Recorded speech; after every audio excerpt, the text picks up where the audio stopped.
ধ্বংস করবো আপনার আইসক্রিম সব জব্দ করে, এবং আপনাকে 1 মাসের জেল দেওয়া হচ্ছে। আপনি 1 মাস জেল থাকবেন এবং নিজেকে শুধরে আসবেন, এবং এসে আপনি আপনার অবশ্যই বৈধ একটা ব্যবসা করবেন। এই ধরনের ব্যবসা আপনি করতে পারবেন না।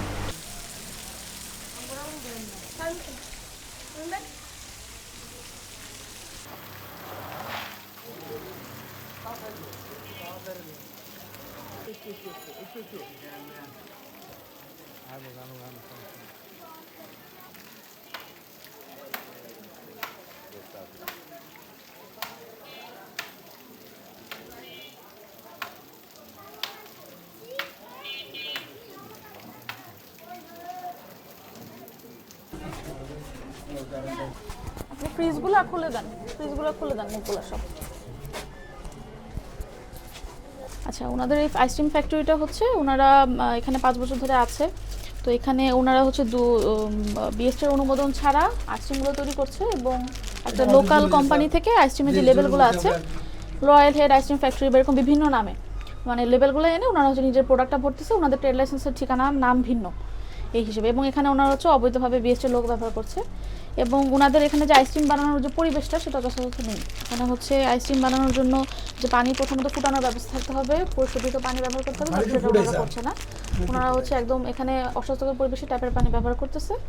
সেকেন্ডলি হচ্ছে ওনারা এখানে আইসক্রিমে কোনো দুধের অস্তিত্ব পাওয়া যায়নি। ওনারা হচ্ছে কন্ডেন্স মিল্ক সামান্য ইউজ করে, এবং মিক্সিংয়ের জন্য প্রপার যে সিস্টেম থাকা দরকার সেটাও নেই। ওনারা একটা ড্রামের মধ্যে ম্যানুয়ালিভাবে জাস্ট হাত দিয়ে হচ্ছে মেশাচ্ছে এবং লবণ পানিতে জমিয়ে আইসক্রিমটা করতেছে। এবং এখানে কারেন্টও ছিল না আমরা যখন এসেছি। তো কারেন্ট না থাকলে আসলে আইসক্রিম সংরক্ষণে রাখা যায় না। তো এখানে -20°C সংরক্ষণ করতে হয় একটা আইসক্রিম কমপক্ষে।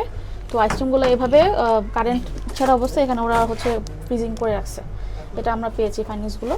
আপনার এই যে অপরিচ্ছন্ন পরিবেশে যা বানান, এটার কারণ কি? আপনাদের এখানে কিন্তু যথেষ্ট নোংরা। ভেতরে একটা বাথরুম আছে, একটু ওখান থেকে দেখবেন। আপনারা যে জায়গায় থাকতেছে ওই বাথরুমটা ব্যবহার করতেছে, ওই ব্যবহারের বাথরুমটা ফ্যাক্টরির ভেতরেই। হ্যাঁ, অবশ্যই। আমি নিজে যদি খাইতে পারি এই পানিটা, তাহলে আমি আরেকজনকে একটা বাথরুম ওখান থেকে, কিন্তু মালিক দায়ী হবে না, কেন কিছু তো সবকিছুর দায়ী আমি বহন করতে হবে কালকে আমাদের ময়দানে। কেন আপনি যে আইসক্রিমটা বানাচ্ছেন এটা একটা শিশু খাদ্য, ঠিক আছে? একটা শিশু যখন এটা খাবে আপনি কি মনে হয় এটা সুস্থ থাকা সম্ভব? আপনাদের এখানে ফ্যাক্টরিটার ভেতরে বাথরুম আছে, এখান থেকে আপনারা অপরিশোধিত পানি দিয়ে অপরিচ্ছন্ন পরিবেশে আইসক্রিমটা বানাচ্ছেন, এবং সংরক্ষণের কোনো পদ্ধতি নেই। আপনাদের ফ্রিজও ঠিকমতো চলতেছে না, কারেন্ট চলতেছে না, এবং যথেষ্ট অপরিচ্ছন্ন পরিবেশে আপনারা হলে এটা করতেছেন। তাহলে এই দূষিত পানি খেয়ে একটা শিশু আপনার হেপাটাইটিস A, B আক্রান্ত হচ্ছে। তো এই ব্যাপারে আপনি কি মনে করেন? আপনি কি নিজের শিশুকে এটা খাওয়াবেন? না, আপনি নিজেই না বলছেন, তাহলে দেখেন। ঠিক আছে, আমরা তো দেখলাম আপনি এখানে যে আইসক্রিমটা বানাচ্ছেন, এটা মূলত হচ্ছে বিএসটি একটা ম্যান্ডেটরি প্রোডাক্ট।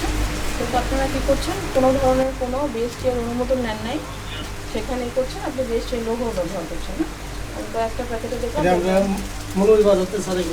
কিনে আনছেন, কিন্তু প্রতিটা জিনিসেরই সিস্টেম আছে। এটা কি আপনি এমন কোনো প্রোডাক্ট না যে ইউজ করলো ফেলে দিল, এরকম না। এটা কি প্রতিটা কনজিউমার যে সে কী করছে, খাচ্ছে, তো শরীরের মধ্যে ঢুকতেছে। সবচেয়ে বেশি কনজিউমার কারা, যারা খাচ্ছে এটা বাচ্চারা, বা এখন মাঝে বাচ্চারা খায়, বড়রাও যদি খায়। এটা হচ্ছে গিয়া হেপাটাইটিস A এবং A, এটা হচ্ছে পানিবাহিত রোগ, ঠিক আছে? এই জিনিসগুলো কি হয়, পানির মাধ্যমে ছড়ায়। আর আইসক্রিম কি পানি দিয়ে বানাচ্ছেন? আইসক্রিম তো পানির মধ্যে আছে। যাই দেন, পানিটা হচ্ছে মূল প্রোডাক্ট আপনার, ঠিক না? পানিটাকে আপনি বরফ করেন।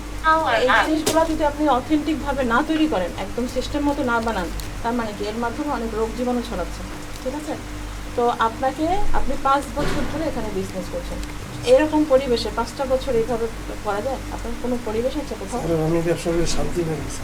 এই জিনিস আপনাকে করতে দেওয়া হবে না। আপনার এই জিনিস আমরা হচ্ছে গিয়ে সিজ করবো, আপনার এগুলো ধ্বংস করবো, আপনার আইসক্রিম সব জব্দ করে, এবং আপনাকে 1 মাসের জেল দেওয়া হচ্ছে। আপনি 1 মাস জেল থাকবেন এবং নিজেকে শুধরে আসবেন, এবং এসে আপনি আপনার অবশ্যই বৈধ একটা ব্যবসা করবেন। এই ধরনের ব্যবসা আপনি করতে পারবেন না।